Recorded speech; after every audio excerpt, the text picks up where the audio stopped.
Ji prepare statement of equivalent units. You should remember कि हमें बहुत ज्यादा दफा एग्जामिनर वेरिएंसेस एनालिसिस के क्वेश्चन में प्रोसेस कॉस्टिंग का कॉन्सेप्ट मिलाता है, जिसमें स्टेटमेंट ऑफ इक्विवेलेंट यूनिट्स हमसे बनवाता है। Compute following variances. मटेरियल का प्राइस, मिक्स एंड यील्ड, नो नंबर। वेरिएबल प्रोडक्शन ओवरहेड का rate and efficiency, 4 number. Fixed production overhead का expenditure, efficiency and capacity, 5 number. तो काफी कंप्रीहेंसिव सवाल है। आई थॉट कि अगर हम इसको डिस्कस कर लें तो वेरिएंसेस के काफी ज्यादा कॉन्सेप्ट्स आपके यहाँ पे रिवाइज हो जाएंगे। अगर किसी बच्चे के जहन में कोई कमी है मिक्स यील्ड वेरिएंस के रेफरेंस से, फिक्स्ड प्रोडक्शन ओवरहेड के रेफरेंस से, क्योंकि जनरली ये एरिया था जहाँ पे बच्चे थोड़े से लैग कर जाते हैं, तो उनकी मुझे लगा कि इस क्वेश्चन में हमारी अच्छी एक रिवीजन हमें मिल जाएगी। तो जनाब सवाल पढ़ते हैं। Following information pertains to one of the products violet of Blue Limited for the month of August 2021. Production for the month was budgeted at 1200 units. Standard cost per unit of violet is direct materials alpha 4 kg 800 रुपये। इसका मतलब rate इसका कितना है? 200। Beta 6 kg 900 रुपये। इसका मतलब इसका स्टैंडर्ड रेट क्या है? 150। ये स्टैंडर्ड रेट आ गया। डायरेक्ट लेबर 2 घंटे 300। इसका मतलब इसका रेट कितना हुआ? ये भी 150 हुआ। और प्रोडक्शन ओवरहेड्स इसके साथ स्टार लगा के बता दिया, इसमें फिक्स ओवरहेड भी शामिल है। 2 घंटे 260, मतलब इसका रेट हुआ 130। ये स्टैंडर्ड कॉस्ट कार्ड हमें दिया गया है। प्रोडक्शन ओवरहेड के बारे में उसने बताया है कि भाई इस प्रोडक्शन ओवरहेड में टोटल एस्टिमेटेड था, fix production overhead were estimated at 1.2 million based on budgeted direct labour our. Budgeted direct labour our की बेसिस पे 1.2 मिलियन के ओवरहेड्स थे। ये हमें यहाँ पे इसलिए दिया गया कि हमें वेरिएबल ओवरहेड के वेरिएंसेस कैलकुलेट करने हैं, तो उसमें हमें वेरिएबल ओवरहेड का रेट चाहिए होगा। ये टोटल ओवरहेड का रेट है, ये प्रोडक्शन ओवरहेड का रेट है पर लेबर आवर। हमें वेरिएबल ओवरहेड में वेरिएबल ओवरहेड का रेट पर आवर चाहिए होगा, तो हम टोटल रेट में से फिक्स ओवरहेड का रेट निकालेंगे तो हमें वेरिएबल ओवरहेड का रेट आ जाएगा। उसको हम आगे चल के देखेंगे। Direct materials are added at the beginning of the production process. BL accounts for material price variance at the time of issuance of material to product and uses FIFO.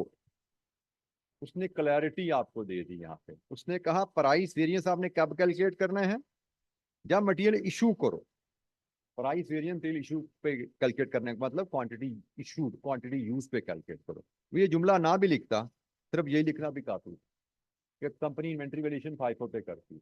FIFO का मतलब actual cost, और actual cost में जब inventory valuation हो रही हो तो price variance हमेशा क्वांटिटी यूज पे ही, क्वांटिटी इशूड पे ही कैलकुलेट किया जाता है। तो anyways, following information has been extracted from the stock card of the alpha and beta.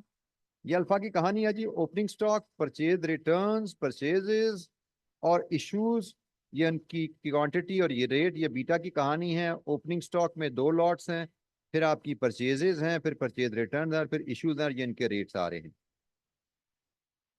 Conversion costs are incurred evenly throughout the process. Conversion costs incurred for August are under labor इतने घंटे including 10% idle hours due to machine breakdown. इसमें 10% idle hours भी शामिल हैं।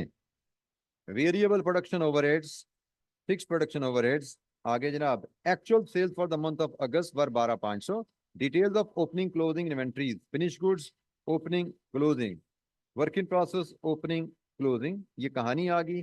BL uses standard absorption costing system. लीजिए जी, ये कहानी आ गई और हमसे कहा जा रहा है प्रिपेयर कीजिए सबसे पहले equivalent statement of equivalent production units.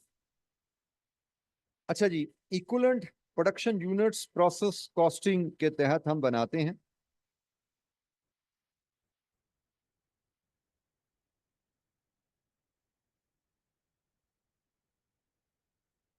Practice question 3 और पार्ट ए।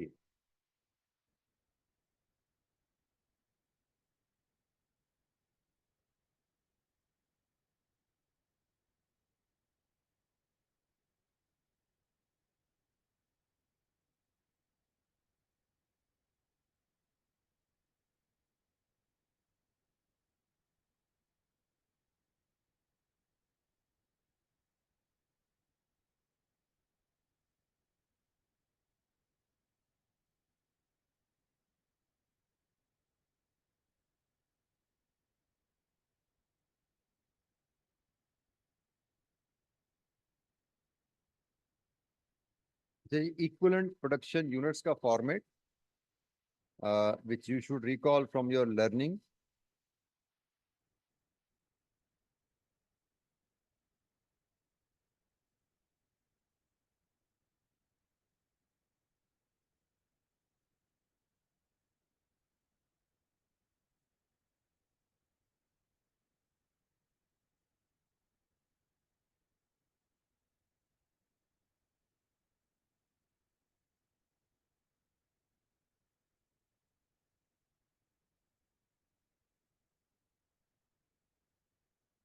सिस्टम थोड़ा सा पूरा गड़बड़ कर रहा है।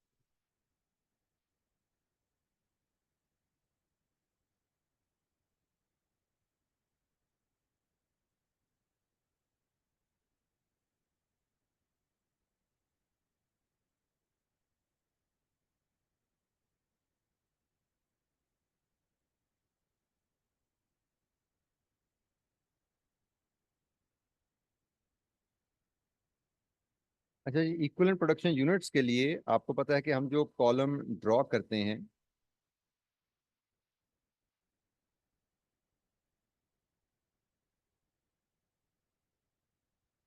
हमें इक्विवेलेंट यूनिट्स कन्वर्जन कॉस्ट के लिए और मटेरियल के लिए दो कॉलम इक्विवेलेंट यूनिट्स के लिए चाहिए।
प्रॉब्लम समझ कर गया।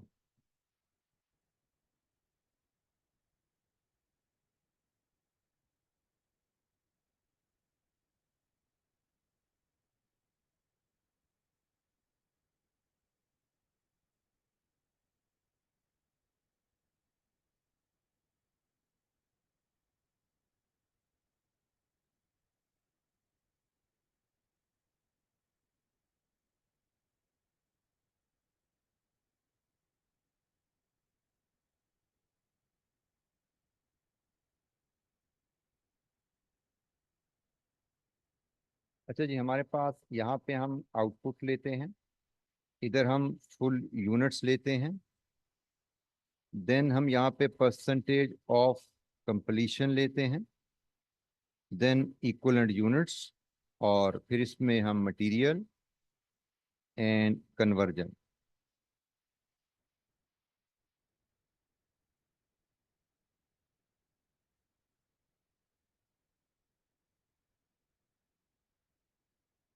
अच्छा जी, हम आउटपुट में हमारे पास एक है फिनिश गुड्स,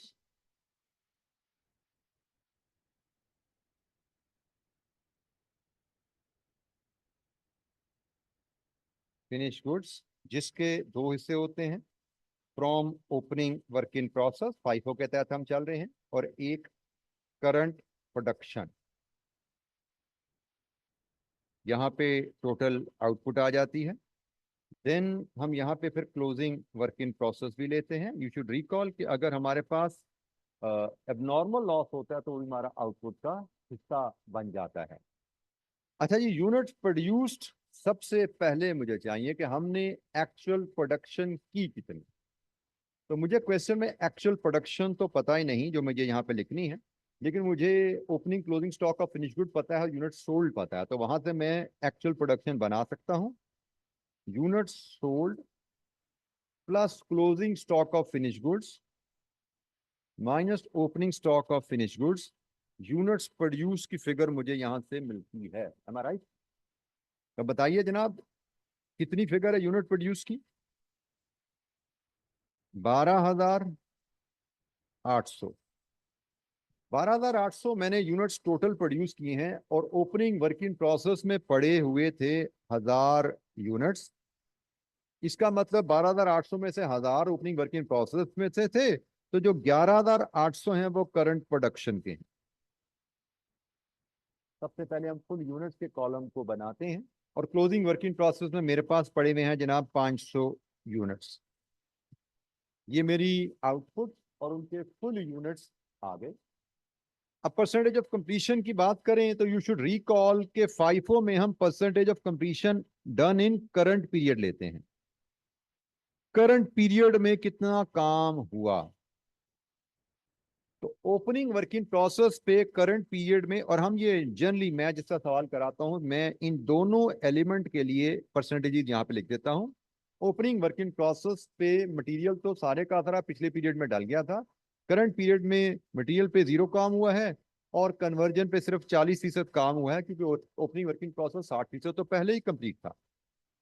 और करंट प्रोडक्शन तो सारी की सारी करंट पीरियड की है, इसमें मटेरियल भी पूरा डला है और कन्वर्जन भी पूरी है। और closing working process FIFO method में अज्यूम किया जाता है ये करंट प्रोडक्शन से है, तो मटेरियल इसमें पूरा करंट महीने में आया और 80% इसमें कन्वर्जन भी करंट पीरियड में लगी। तो अब हम यहाँ से इक्वलेंट यूनिट्स बनाते हैं। ओपनिंग वर्किंग प्रोसेस में 0, 400, 11,800, 11,800 और 500 और 400 लीजिए जी। This gives us equivalent units की फिगर। तो बताइए जनाब, इक्वलेंट यूनिट्स कितने बने मटेरियल के? 12,300 मटेरियल के इक्वलेंट यूनिट्स हैं और कन्वर्जन के 12,600। लीजिए जी, ये हमारा जो पार्ट ए था equivalent unit schedule under FIFO, वो काम खत्म हुआ। इसके बाद हमें material price, mix and yield variances चाहिए पार्ट बी के लिए। यू शुड रिमेंबर, आप हर सवाल नए पेज पे और हर साल का हर पार्ट नए पेज, याद होना चाहिए। बॉक्सेस आपको पता बने होते हैं। हमारा एक पार्ट 2 लाइनों में खत्म हो जाए, 4 लाइनों में खत्म हो जाए, नीचे सारा पेज खाली रहेगा, हम अगले पेज पे मूव कर जाते हैं। अच्छा जी, पार्ट बी की तरफ चलते हैं। अब मैं आपको फॉर्मेट आपके सामने लेके आता हूं जो मैंने अभी आपसे शेयर किया था। अब इसमें प्राइस वेरिएंस भी आ गया। हमारे पास दो मटेरियल हैं, टेबुलर शेप में हम जाएंगे। मुझे एक प्राइस वेरिएंस चाहिए, एक मिक्स वेरिएंस चाहिए, एक यील्ड वेरिएंस चाहिए। तीन तो हो गए वेरिएंसेस। इसके बाद हम वैल्यू देखते हैं। प्राइस वेरिएंस के लिए दो कॉलम मुझे प्राइस के चाहिए और मिक्स एंड यील्ड के लिए तीन कॉलम मुझे क्वांटिटी के चाहिए। Actual quantity in standard mix and standard quantity. ये जी मेरा मेरा रूलर का चल नहीं रहा था, टेढ़ी मेढ़ी लाइनें मेरे हाथ से यहाँ पे ड्रॉ हो रही हैं, रूलर पता नहीं कहाँ घूम गया मेरा, मिल नहीं रहा था मुझे। तो जनाब ये मेरे पास यहाँ पे हेडिंग है रॉ मटेरियल की, ये मेरे पास एक्चुअल क्वांटिटी यूज है,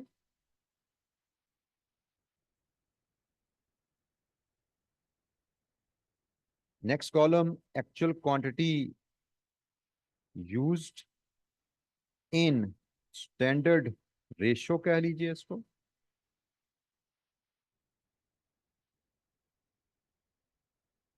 ये स्टैंडर्ड क्वांटिटी है, ये स्टैंडर्ड प्राइस है, ये एक्चुअल प्राइस है। और फिर हमें वेरिएंसेस कैलकुलेट करने हैं जिसमें प्राइस, मिक्स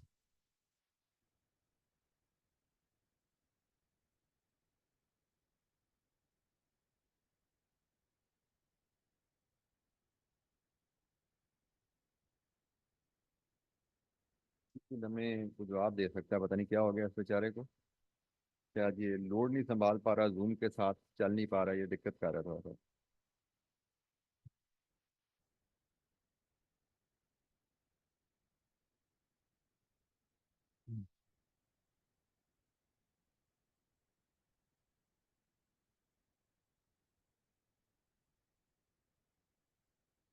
अच्छा जी, इनको मैं अगर अपने फार्मूला जैसे हम बनाते हैं उसका फार्मूला के लिए कॉलम नंबर लगाऊं, ये कॉलम नंबर 1 है, ये 2 है, ये 3 है, ये 4 है और ये 5 है।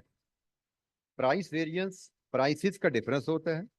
प्राइसेस मेरे पास कॉलम नंबर 4 और 5 है, और एक्चुअल क्वांटिटी से मल्टीप्लाई होता है। तो 4 - 5 × 1, ये मेरा प्राइस वेरिएंस का फार्मूला है।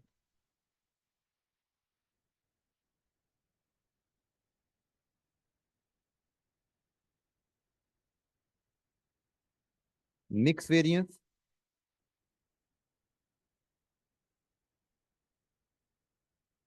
1 - 2 स्टैंडर्ड प्राइस 4, और यील्ड वेरिएंस 2 - 3 × 4। ये फार्मूला जैसे मैंने आपसे शेयर किए थे उसी अंदाज में मैंने इनको यहाँ पे प्रेजेंट कर दिया। सिर्फ प्राइस वेरिएंस फार्मूला यहाँ पे नहीं आ गया है, जो कि मैंने टेबल में आपसे शेयर नहीं किया था। अच्छा जी, अब आपके पास दो रॉ मटेरियल हैं, कौन कौन से? Alpha and beta. हमें जो इन्फॉर्मेशन चाहिए, सबसे पहले एक्चुअल क्वांटिटी यूज। तो एक्चुअल क्वांटिटी यूज तो क्वेश्चन में रेडिली अवेलेबल है। अल्फा की actual quantity issued to production 60,000, और बीटा की actual quantity use to production 70,000। चल पड़ भाई, 70,000। बेटा मैं एक कोशिश कर रहा था उसको रीस्टार्ट करने की। बेटा अगर आपने आईटी के बंदे को बुलाते हैं तो जूम दोबारा लिंक करना पड़ेगा। मैं उसको रीस्टार्ट करने की कोशिश करता हूँ, लेट्स होप कि उसके बाद ये ठीक हो जाए। हमारा काफ़ी काम अभी रहता है, तो I want to.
Hello, restart किया इसको।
Okay.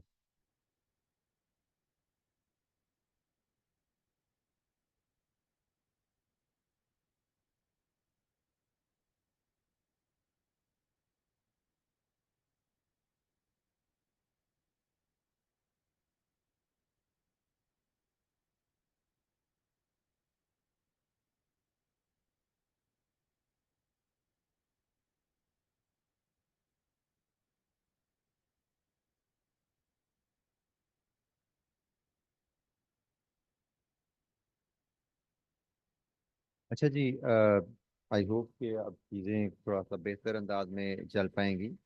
तो हमने टेबल बना लिया था।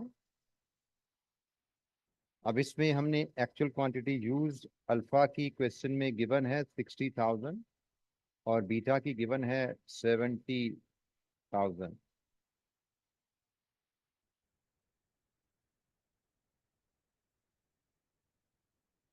टोटल हमने क्वांटिटी जो इस्तेमाल की अल्फा बीटा की मिला के इट इज 130,000।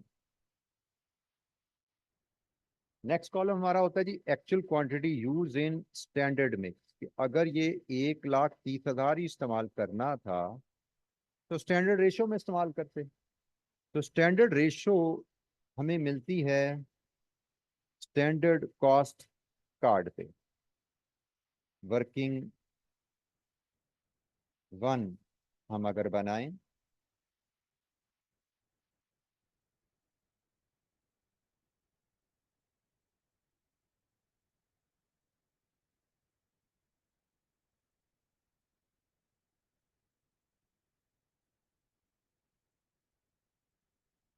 स्टैंडर्ड रेशो हमें गिवन है जी 10 kg रॉ मटेरियल इस्तेमाल होता है जिसमें अल्फा 4/10 है। नहीं ठीक हो रहा भाई ये।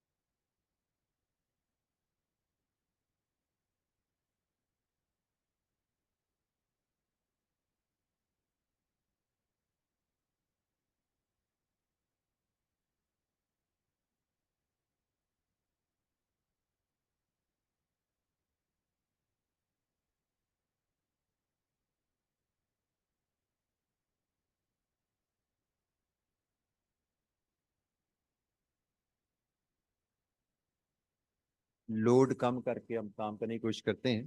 तो in the mean well technical team जरा काम करती है, देखते हैं चीज बेहतर अंदाज मैनेज हो जाए। तो बहरहाल हम बात कर रहे थे जी अल्फा हमारा जो अब है वो 4/10।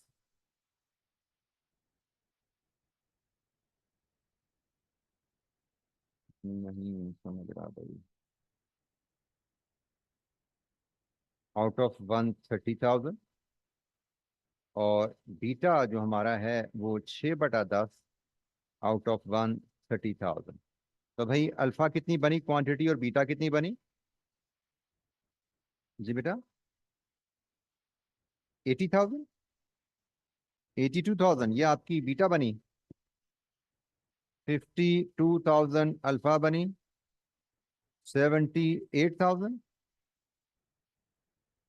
ये आपकी बीटा बनी। और ये जनाब हमारे पास आ गई actual quantity in standard ratio 52,000 and 78,000। इसके बाद है जी स्टैंडर्ड क्वांटिटी।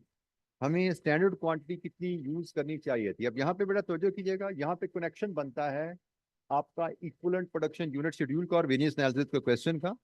हम standard quantity for actual production लेते हैं और मटेरियल की standard quantity for actual production ले रहे हैं। तो ये है मटेरियल की एक्चुअल प्रोडक्शन। हमारी एक्चुअल प्रोडक्शन मटेरियल की जनाब ये है। हम इसके लिए स्टैंडर्ड क्वांटिटी मेजर करने जा रहे हैं। तो 12,300 वर्किंग टू अल्फा की स्टैंडर्ड क्वांटिटी 12,300 ज़रब 4 और बीटा की स्टैंडर्ड क्वांटिटी 12,300 ज़रब 6। तो बताइए जरा अल्फा की स्टैंडर्ड क्वांटिटी क्या बनी जी। बेटा को एक बच्चा जब से बोलेगा 49,200 और यहाँ पे बीटा की 73800। ये हमारी standard quantity for actual production आ गई। ये हमने एक्चुअल प्रोडक्शन मेजर की थी इक्विवेलेंट यूनिट शेड्यूल से। मटेरियल के लिए हम इसको इक्विवेलेंट प्रोडक्शन यूनिट्स में जो हमने मटेरियल की प्रोडक्शन निकाली है, यूनिट्स निकाले हैं, उसको हम यूज करने जा रहे हैं। ठीक है जी। तो 49,200 एंड 73,800 स्टैंडर्ड प्राइस हमें क्वेश्चन में गिवन थी। हमने उसको डिटरमिन किया था, अल्फा की थी 200 और बीटा की थी 150। ऐसा ही है जी। और एक्चुअल प्राइस के लिए हमें थोड़ी सी वर्किंग बनानी पड़ेगी क्योंकि एक्चुअल प्राइस क्वेश्चन में रेडीली अवेलेबल है नहीं। हमें वर्किंग थ्री की मदद से एक्चुअल प्राइस डिटरमिन करनी पड़ेगी। क्यों अवेलेबल नहीं है? सवाल पे हम जाते हैं और वहां से चीज को देखते हैं। हमें कहा गया है कंपनी फाइफो के तहत काम कर रही है, और जब कंपनी फाइफो के तहत काम कर रही है तो ये जो अल्फा के 60,000 इस्तेमाल हुए हैं, इसमें तो डिफरेंट प्राइसेस के मटेरियल इस्तेमाल हुए हैं। इसी तरह बीटा के जो 70,000 इस्तेमाल हुए हैं, इसमें तो डिफरेंट प्राइसेस का बीटा इस्तेमाल हुआ है। हमें तो एक्चुअल प्राइस के कॉलम में एक प्राइस चाहिए होती है, तो हम फिर क्या करेंगे? एवरेज प्राइस निकालेंगे, और average price weighted average price होती है यहाँ पे। जैसे मैं अगर अल्फा की प्राइस यहीं पे आपके सामने वर्क करूं, अल्फा में परचेज रिटर्न भी आ रही है भाई, ये कोई 1,000 और ये 190 वाली रिटर्न है। तो 190 वाली मतलब इस 4,000 में से 1,000 वापस किया। तो मैंने अल्फा के जो 60,000 इस्तेमाल किए हैं, उसमें 2,000 ये हैं, 3,000 ये हैं और 55,000 ये हैं। तो जनाब इसकी जरा एवरेज प्राइस, अल्फा की एवरेज प्राइस वर्कआउट करूं तो 2,000 मैंने 220 वाले इस्तेमाल किए हैं, प्लस 3,000 मैंने 190 वाले इस्तेमाल किए हैं, प्लस बाकी जो 55,000 बचे हैं वो मैंने 195 वाले इस्तेमाल किए हैं। इन सब को इकट्ठा करें और फिर टोटल क्वांटिटी जो इस्तेमाल हुई है 60,000, इससे तकसीम कर दें तो ये मेरे पास एवरेज प्राइस आ जाएगी अल्फा की। कितनी आ रही जी अल्फा की एवरेज प्राइस जी? 195.5। ये एक्चुअल प्राइस अल्फा की है। सिमिलरली हम बीटा की भी प्राइस मैयर करते हैं इसी अंदाज में। अब बीटा में भी कुछ परचेज रिटर्न है और ये 140 वाली रिटर्न है, इसमें से 500 रिटर्न हुए हैं। इसका मतलब बीटा में मैंने 3,500 यूनिट्स इस्तेमाल किए 140 वाले, फिर 4,000 यूनिट इस्तेमाल किए 150 वाले, और उसके बाद बाकी कितने बच गए भाई? 70,000 में से आप 7,500 निकाल दो, 62,500 बचे। ये हमने इस्तेमाल किए हैं 155 वाले। टोटल मटेरियल कितने का इस्तेमाल हुआ, इसको 70,000 से डिवाइड कर दो, तो मेरे यहाँ पे भी एवरेज प्राइस आ गई, एक्चुअल प्राइस आ गई। एवरेज कितनी जी? 154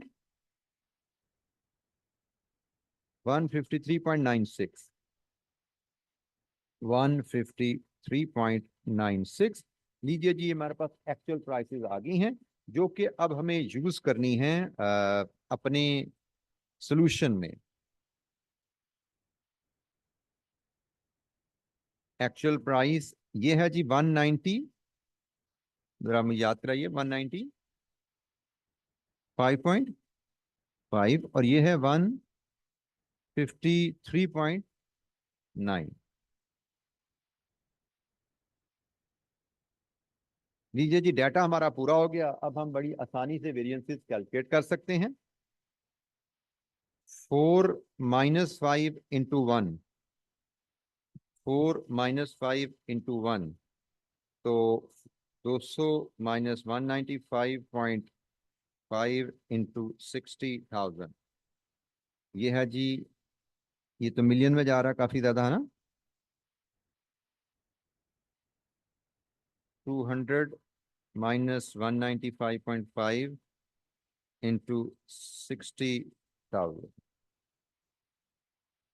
2,70,000, ठीक हो गया जी।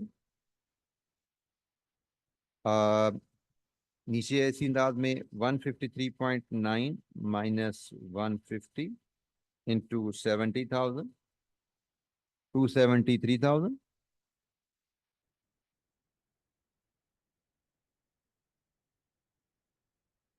मिक्स वेरिएंस पे आइए तो 1 - 2, 1 - 2 is 8,000 multiplied with 4, 200, it is 1.6 million.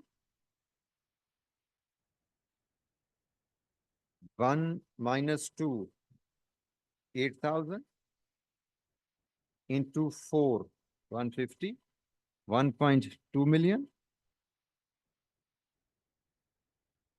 2 - 3,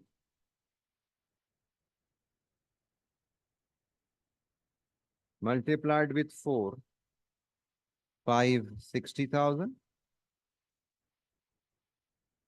2 - 3,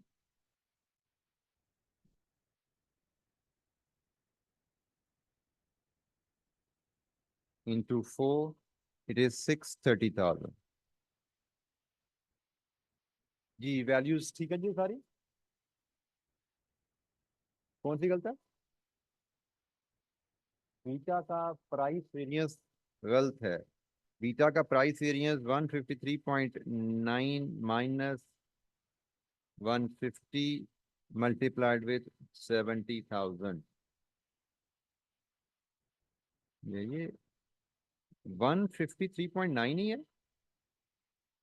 966 minus 150 है multiplied with 70,000, it comes to 277,200, 277,200। अच्छा जी, अब हम फेवरेबल एडवर्स के साइन इनको लगा लें जरा। Price variance, actual price is less than the standard price, this is favourable. Beta का price variance, actual price is higher than standard, this is adverse. Mix variance, mix variance में हमने 1 और 2 का कंपैरिजन करना है, और इसमें दोनों में क्वांटिटी तो एक्चुअल ली जाती है, लेकिन कॉलम नंबर 2 में रेशो कम से कम स्टैंडर्ड है। फेवरेबल एडवर्स के फैसले में किसी एक वैल्यू को बड़ी वैल्यू स्टैंडर्ड मानना पड़ता है, तो उस लिहाज से दिस बिकम्स द स्टैंडर्ड। अगर ये स्टैंडर्ड क्वांटिटी है और ये एक्चुअल क्वांटिटी है, तो actual quantity is more, this is adverse. ये स्टैंडर्ड क्वांटिटी है, ये एक्चुअल क्वांटिटी है, actual quantity is less, this is favourable. तो मिक्स वेरिएंस के लिए कॉलम 1 और 2 का डिफरेंस लिया गया, कॉलम 2 को स्टैंडर्ड मान के फिर फेवरेबल एडवर्स का फैसला किया जाएगा। और यील्ड वेरिएंस में जिंदगी आसान रहती है। यील्ड वेरिएंस में हम सिर्फ टोटल क्वांटिटी को देख लेते हैं। स्टैंडर्ड क्वांटिटी टोटल कितनी बनती है भाई? 123,000। तो स्टैंडर्ड क्वांटिटी को सिर्फ यहां पे ही देख के फैसला कर लिया जाता है। 123,000 इस्तेमाल होनी चाहिए थी, 130,000 इस्तेमाल हुई, स्टैंडर्ड से ज्यादा एक्चुअल इस्तेमाल हो गई, दिस इज एडवर्स। और ये यील्ड वेरिएंस दोनों का ही एडवर्स रहता है। हम चाहें तो इनका सम भी नीचे करके बता सकते हैं, टोटल प्राइस वेरिएंस कितना है, टोटल मिक्स वेरिएंस कितना है, और टोटल यील्ड वेरिएंस कितना है। आपको पता है फेवरेबल और एडवर्स जहां वेरिएंस होते हैं वो नेट होते हैं। जैसे यहाँ पे 7,200 एडवर्स आएगा जवाब, यहाँ पे 4 लाख एडवर्स आएगा जवाब, और यहाँ पे 11,90,000 एडवर्स आएगा जवाब। टोटल वेरिएंस भी हम लेना चाहें तो भी हम इस तरह प्रेजेंट कर सकते हैं। जी एनी क्वेश्चन, कोई सवाल? मटेरियल के price mix and usage price, mix and yield variances हमने कैलकुलेट किए। 2 रॉ मटेरियल थे, 2 के 4 भी हो जाए रॉ मटेरियल, फर्क नहीं पड़ता, यही कैलकुलेशन आपकी रिपीट होनी है। जी जनाब, कोई सवाल?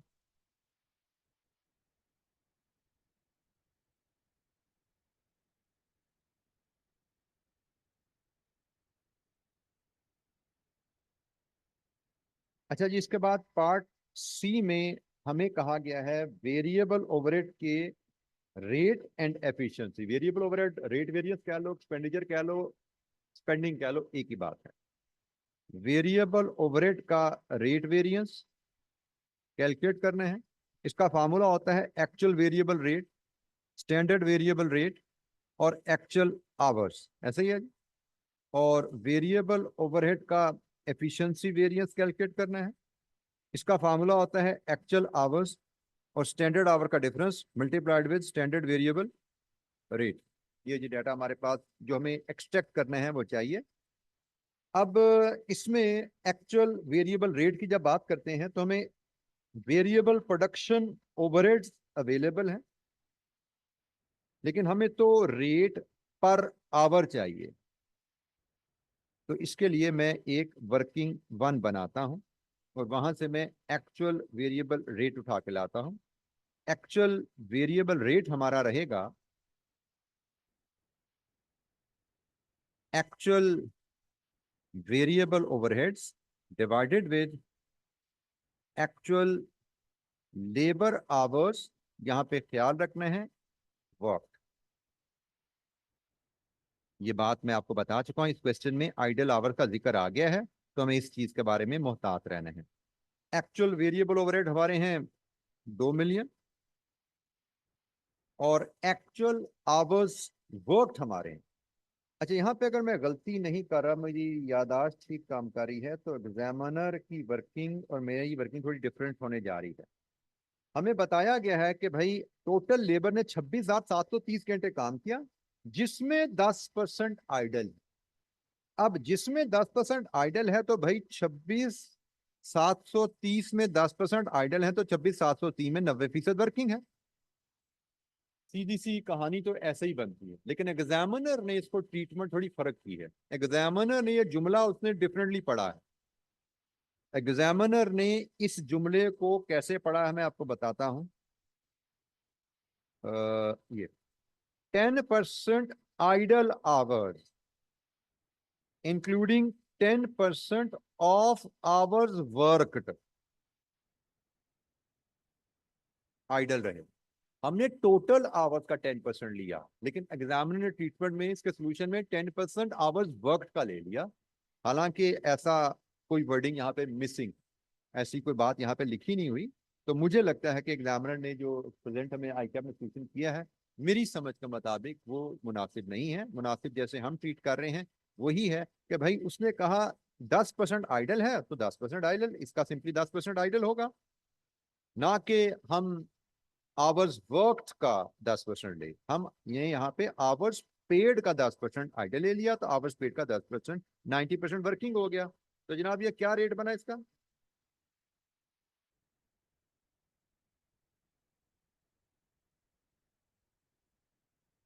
83.14, ये हमारा एक्चुअल वेरिएबल रेट आ गया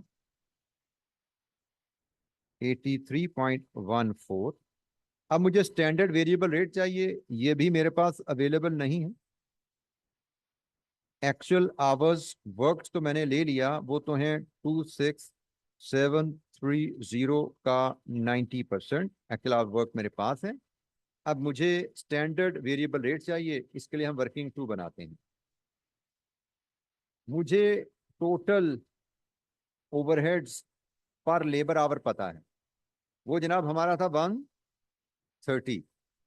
इसमें से मैं अगर लेस कर दूं फिक्स्ड ओवरहेड पर लेबर आवर, तो मेरे पास स्टैंडर्ड वेरिएबल रेट पर लेबर आवर आ जाएगा। अब फिक्स्ड ओवरहेड पर लेबर आवर कैसे निकालने हैं उसमें मैं बताया हुआ है कि बजटेड ओवरहेड्स थे 12 लाख और ओआर बनाया गया है बजटेड लेबर आवर की बेसिस पे, तो बजटेड लेबर आवर रहेंगे हमारे budgeted production 12,000 into labour our per unit तो 24,000 मतलब। तो जनाब यहां से आपका फिक्स्ड ओवरहेड का एब्जॉर्प्शन रेट निकलेगा, क्या आता है? ये बनता है जनाब 50 रुपये। तो 50 रुपये फिक्स का रेट है, तो वेरिएबल का बना 80। लीजिए जी, ये स्टैंडर्ड वेरिएबल रेट 80 आ गया। मल्टीप्लाई कीजिए, आपका ओवरहेड का रेट वेरिएंस यहां से मिलना चाहिए।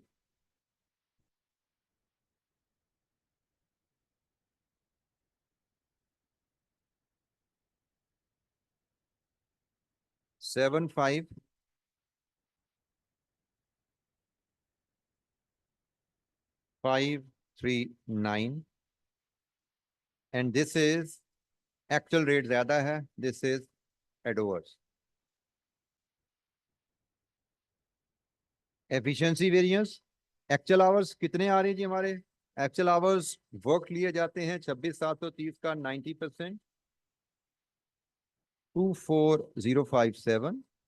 स्टैंडर्ड आवर्स हमें चाहिए फॉर एक्चुअल प्रोडक्शन। अब यहाँ पे फिर तवज्जो कीजिएगा, यहाँ पे अब एक्चुअल प्रोडक्शन से मुराद इक्वलेंट यूनिट शेड्यूल में ये है आपके कन्वर्जन के लिए actual production.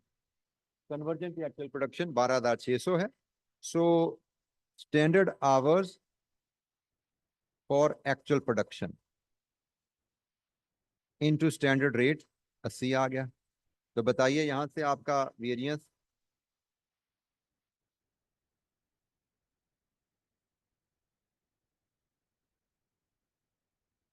Nine one double four zero और एक्चुअल आवर्स कम हैं, तो दिस इज फेवरेबल। ये आपका वेरिएबल ओवरहेड का एफिशिएंसी वेरिएंस भी आ गया। ये जो वर्किंग एग्जामिनर ने करवाई है ये वाली, ये एग्जामिनर बहुत से सवालों में हमसे करवाता है। वो हमें ओवरहेड का एब्जॉर्प्शन रेट दे देता है। ओवरहेड का एब्जॉर्प्शन रेट हमेशा याद रखिए टोटल ओवरहेड को रिप्रेजेंट करता है। हमें वेरिएबल ओवरहेड का रेट चाहिए तो टोटल ओवरहेड के दो हिस्से करने पड़ेंगे, मिक्स और वेरिएबल। और फिक्स ओवरहेड का उसने तरीका बता दिया, बजटेड ओवरहेड को बजटेड लेबर आवर से डिवाइड करके निकालना है।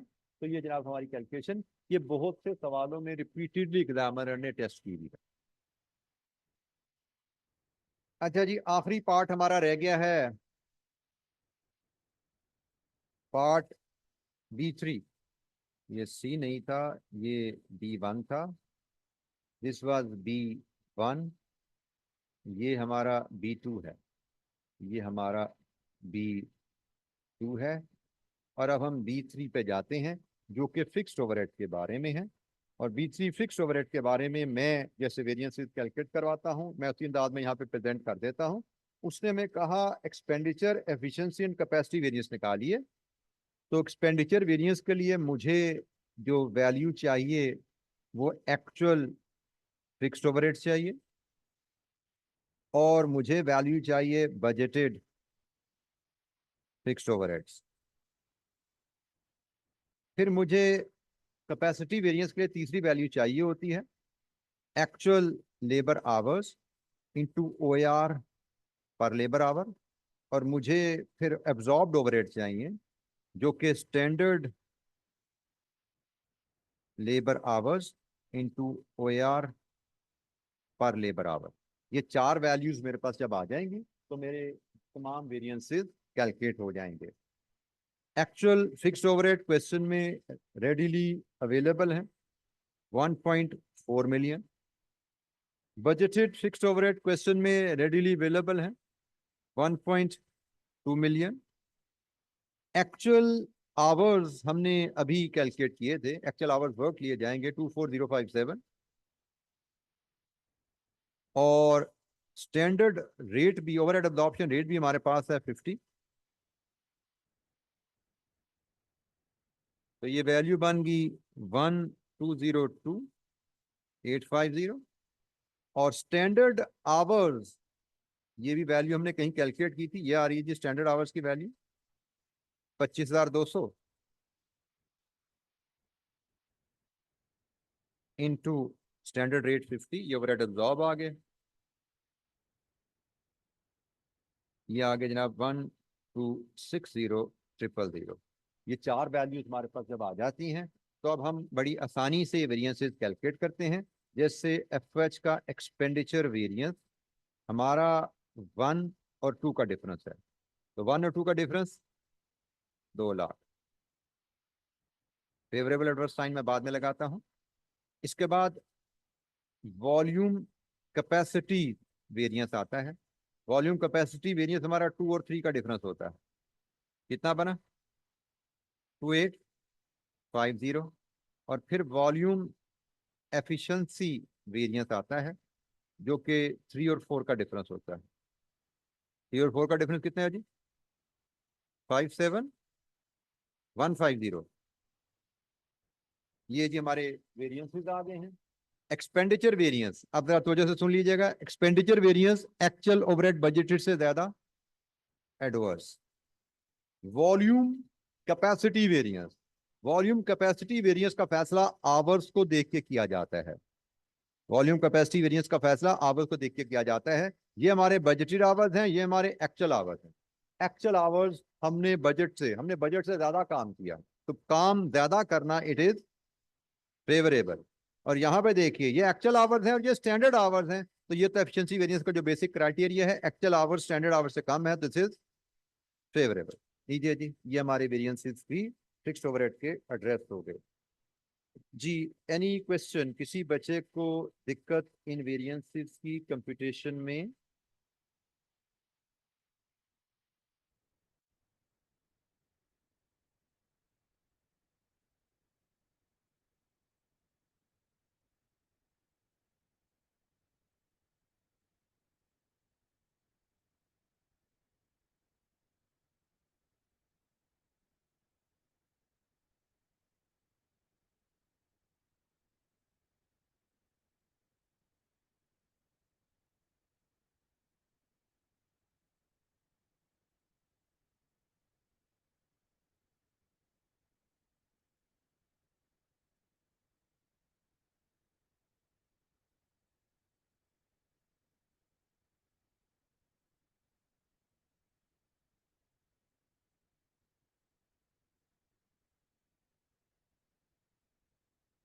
हमारे आंसर एग्जामिनर से फर्क है प्राइमरली उसी कैलकुलेशन की वजह से। मेरा नहीं ख्याल कि इसके अलावा हमने कोई गलती की है। वो जो कैलकुलेशन लेबर आवर्स की एग्जामिनर ने की है, और मेरी कैलकुलेशन मैंने आपको और तरह से प्लान किया। एग्जामिनर ने आवर्स वर्कड कैसे कैलकुलेट किए, ये हमारे आवर्स वर्क की कैलकुलेशन है। एग्जामिनर के आवर्स वर्क की कैलकुलेशन है 26730। उसने अज्यूम किया